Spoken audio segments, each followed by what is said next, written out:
नमस्कार दोस्तों, स्वागत है आपका अकेला अनमोल साथी चैनल पर। दोस्तों, एक बार की बात है जब गौतम बुद्ध अपने ध्यान में बैठे थे कि वहाँ पर एक आदमी आया।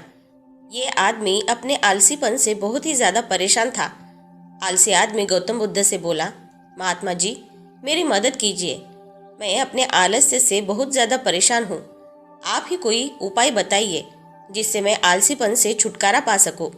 गौतम बुद्ध ने उस व्यक्ति से कहा, पहले मुझे ये बताओ कि तुम्हें क्यों लगता है कि तुम आलसी हो।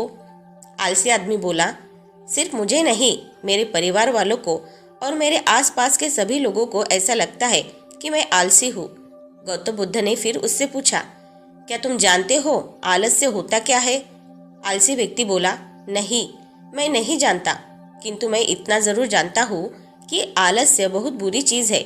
इसकी वजह से मुझे बहुत नुकसान हुआ है जीवन में। गौतम बुद्ध बोले, जिस परेशानी से तुम छुटकारा पाना चाहते हो, पहले उसके बारे में पूरी जानकारी ले लोगे तो उससे छुटकारा पाना आसान हो जाएगा। आलसी व्यक्ति बोला, तथागत, इतनी बुद्धि तो मुझ में नहीं है, आप ही मुझे इस समस्या के बारे में जानकारी दीजिए।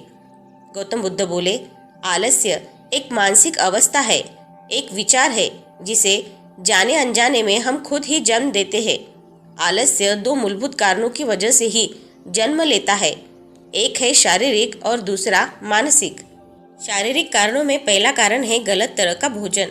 हम सभी जानते हैं कि हमारे शरीर को भोजन से ऊर्जा मिलती है और ये ऊर्जा सजीव चीज़ों से मिले तो अच्छी, यानी कि प्राकृतिक रूप से जो हमें भोजन की वस्तुएं प्राप्त होती है उनसे अगर ये ऊर्जा मिले तो हमारा शरीर इससे अच्छी ऊर्जा प्राप्त करता है। इससे उल्टा यदि हम निर्जीव वस्तुओं से ऊर्जा प्राप्त करते हैं तो ये हमें आलस्य की ओर लेकर जाती है। दूसरा कारण, हमारी शारीरिक गतिविधियां भी हमें आलस्य के चंगुल में फंसा सकती है। गौतम बुद्ध ने आलसी व्यक्ति को अपने शिष्यों की तरफ इशारा करते हुए कहा कि देखो, इनके चलने फिरने बैठने के तरीके में तुम्हें कुछ अलग नजर आ रहा है।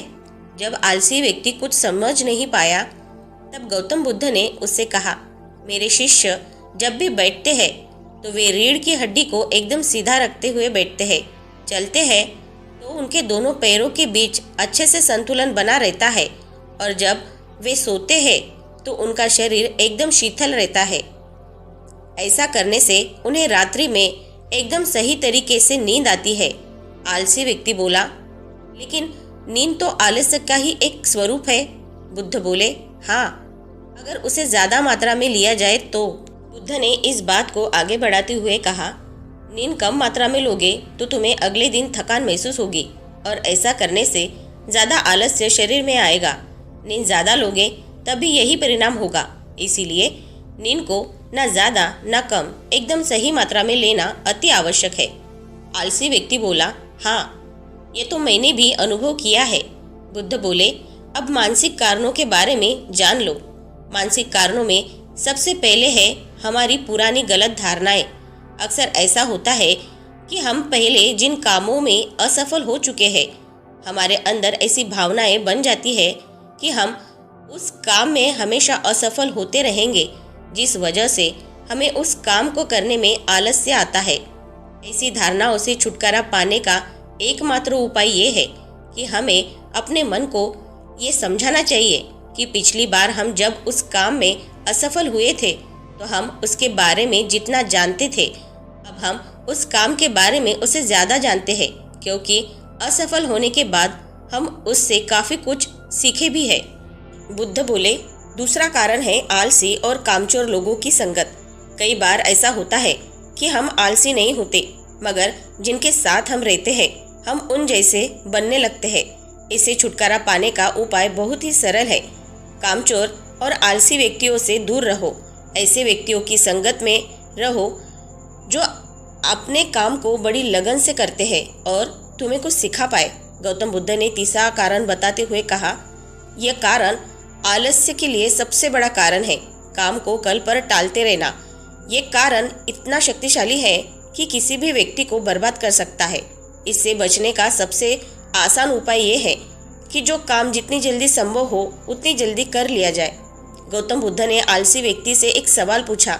मान लो तुम किसी रेगिस्तान में फंस गए हो और तुम्हें प्यास लगी है, तो तुम क्या करोगे? आलसी व्यक्ति बोला, मैं जल्दी ही रेगिस्तान के आसपास कोई गांव की तलाश करूंगा या ऐसी जगह की तलाश करूंगा जहां पर मुझे पानी मिल सके। गौतम बुद्ध बोले, अगर तुम्हें काफ़ी देर ढूंढने पर भी पानी ना मिले तब तुम क्या करोगे? आलसी व्यक्ति बोला, मैं तब भी अपनी तलाश जारी रखूंगा, क्योंकि ऐसी परिस्थिति में मेरे पास कोई और दूसरा विकल्प तो होगा ही नहीं। गौतम बुद्ध बोले, बिल्कुल सही, और यही है मानसिक स्तर पर आलस्य का चौथा कारण, किसी भी निश्चित लक्ष्य का ना होना। यह भी आलस्य की ओर लेकर जाता है। अब सुनो पांचवें कारण के बारे में। गौतम बुद्ध बोले, सोचो कि तुम्हारे पास काफ़ी सारे सोने के दागिने हैं जो तुम्हें एक जगह से दूसरी जगह लेकर जाना है। तुम चलते चलते थक जाते हो और किसी पेड़ के नीचे बैठ जाते हो, और तभी तुम्हें दूर से तुम्हारी तरफ दौड़कर आ रहे डाकू दिखाई देते हैं। तो क्या तब भी तुम आलस्य के कारण वहीं पर बैठे रहोगे, या ऐसी परिस्थिति में तुम वहां से उठकर दौड़ने लगोगे?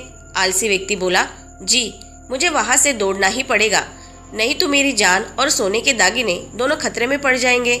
बुद्ध बोले, यानी कि तुम्हारे पास एक ठोस वजह होगी दौड़ने के लिए।